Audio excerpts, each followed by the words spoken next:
First, let's start off the show with the breaking news that we have going on. Coach O will be, oh my God, Coach O will be gone at LSU at the end of the season. I don't think he makes the bowl game. I had a good argument for that. With the early recruiting, they need to get the new guy in there as quickly as possible, get him rolling. Coach O out at LSU. They didn't want a repeat of the Les Miles 2015 situation when they were going to fire him. He goes off and wins a bunch of games, and then they keep him. And then next year he sucks, and then they fire him again. So with that being said, I have one opinion. And one opinion.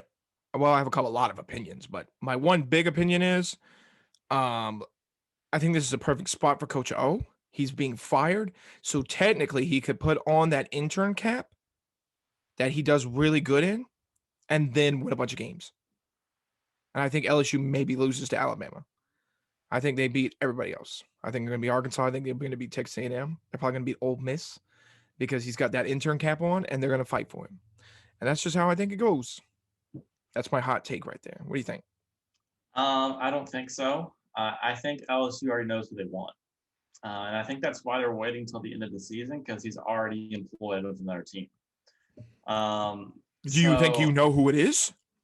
I think because you seem pretty Lane Kiffin. Lane Kiffin or Billy Napier. If it was Billy Napier, he would be on a flight to Baton Rouge tomorrow. He don't give a crap about which one is he? He's the one with Louisiana Lafayette. Yeah. Yeah, he don't give a crap about that. I think they're going to want to try and get Lane Kiffin first because I think Lane Kiffin would make the jump from Ole Miss to LSU. Yeah. No way. Well, better program.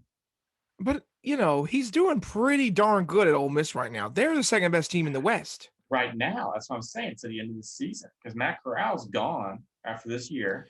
Yeah, that's true. Then, they got what do you have? What do you have after that? You got nothing. And he got good with Michael Corral, so it seems. So I think they're going to try and get Lane Kiffin. They'll get Lane Kiffin. They probably go for Billy Napier.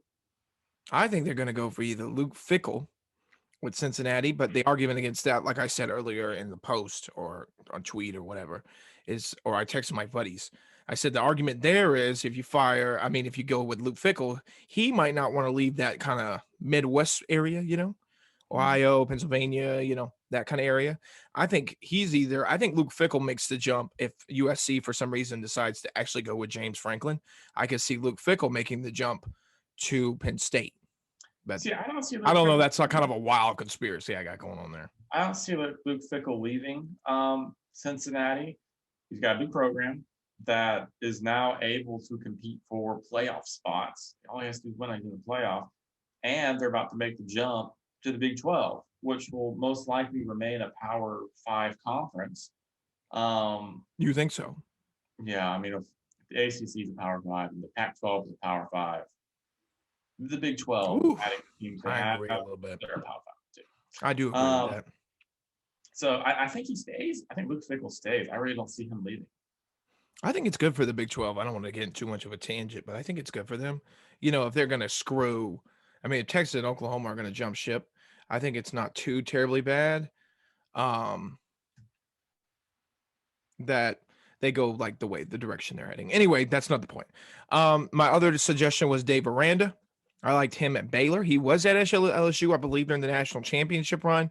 They had a very good defense that year. The offense did get a lot of credit, but their defense wasn't terrible. They shut Clemson down pretty good. Yeah, so I don't see Dave Miranda leaving Baylor. He's building something. They're killing it right now. But you send the same light, though. You could say LSU's a better program than Baylor, right? That's true. And he's had LSU ties. If Lane Kiffin will leave Ole Miss is a better program than Baylor. That's true.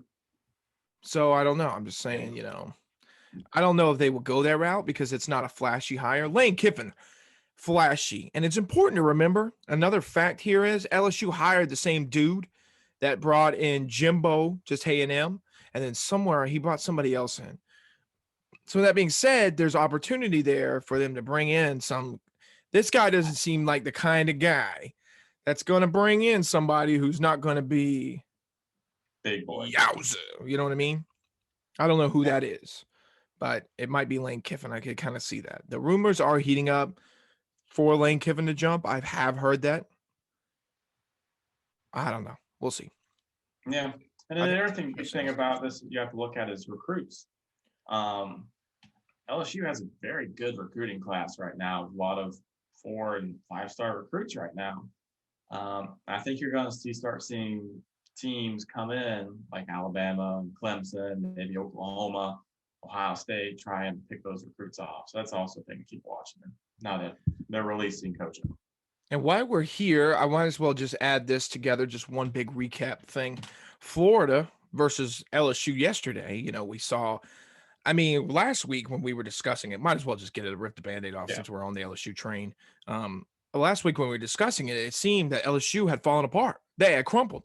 They just come off a blowout loss to Kentucky, and all their cornerbacks had quit, and their wide receiver is injured, and it just looked bad for Kentucky. For LSU, and they go out yesterday and win the football game. Yeah. They run the ball for, I think, Coach Odom. I watched his presser when he was talking about it. He said that it ran for like 250 yards yesterday and been able to run the ball 6 games. And the 7th game rolls around, they're able to pound it down Florida's throat. The only team all year broke a single season or single game rushing record with that one running back. I forget his name, but it's insane. That's huge. For a team that can run. Now, what does that say about Florida? Ooh, I don't even know if I If you want to talk about team falling apart, Florida. Say what? If you want to talk about a team falling apart, it's Florida. Florida, yeah. Dan Mullen was talking today. I watched his press conference as well, and he was talking. He said, we need this bye week bad. He said, it's not good. And then the reporters were going after, and there was one dude that was, I don't know if you listened, but there was one dude bashing the crap out of him. He was talking about how he should start that one guy.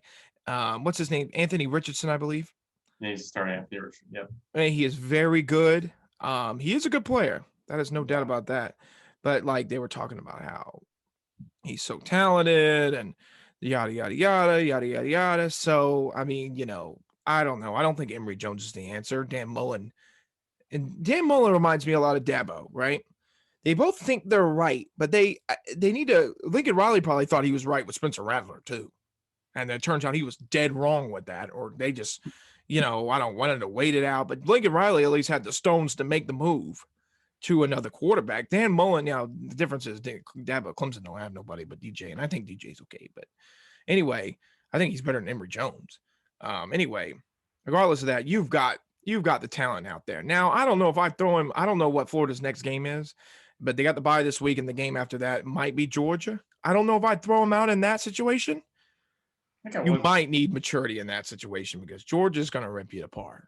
They're going to rip everybody apart. It might be hopeless to start with, but Florida is looking at 8-4 season, 7-5 season right now. I think you got to throw Richardson out there. I don't know if I'd tell. Georgia destroys confidence. Well, that's what scares me about Georgia. However, Florida's offense wasn't the issue against LSU. They scored 42 points. It was a shootout. Full disclosure, the game ended 49-42. LSU won. Both defenses were just abysmal. But Florida's offense didn't really get going until Anthony Richardson came on. Emory Jones had the Hail Mary. Okay, that's LSU players were dumbfounded when that happened. That play was insane. Luck. That's not, we schemed right.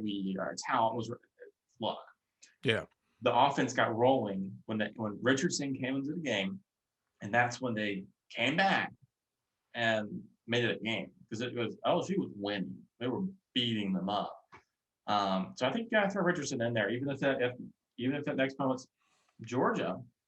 If you have any shot against Georgia, which you don't, you play Richardson. Which you don't. I think Georgia played one of the better teams until Alabama. I honestly can think Kentucky is their hardest game. Kentucky, say what you want about old Kentucky. I think they played the best game out of anybody yesterday. Oh, I agree. Out of anybody who played them, they played better than Clemson. And they were down at Georgia. First of all, Georgia also gets a very nice schedule. Well, I know they got Kentucky at home. They got Arkansas at home. And Arkansas was playing good then. And, we had full health there. So they did get our full grasp. They destroyed us, but then they had Clemson on the road. Neutral road. Oh yeah, neutral road. I mean, come on. I don't know how much of a difference it would have made if it was in Clemson. I don't think it much at all. Maybe because it was like a big deal. But still, it's it's an interesting discussion to be had. There's a lot to dig in that game alone. I mean, there's a lot of storylines in yesterday's college football. I mean, usually you just have the game, but there is a lot to talk about. I guess we're getting to the midway point, and you're starting to think Florida's got this going on, LSU's got this going on, Tennessee's got these problems, Ole Miss has got these problems, Arkansas's got these problems, Alabama looks fragile, Georgia looks dominant, Kentucky's got, there's so much. And then you got, that's not even talking about like Clemson or Oklahoma or Ohio State or Michigan and a lot going on right now. Talk about Iowa. Thank God about these bye weeks. We're done talking about Iowa. We'll talk about Iowa today. We're done so about them. I'm over it. They're awful. I knew they were. That's the most Iowa thing I've ever seen in my life, too, for them to go out and get exposed like that against some rat bag team that can't win. Purdue sucks.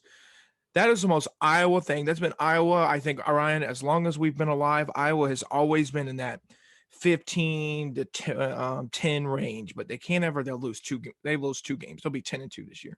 Yeah. Maybe more. Maybe worse. Maybe 9-3. Yeah. But anyway, all right. There's your LSU. Shout out to LSU. Good for you winning that football game yesterday.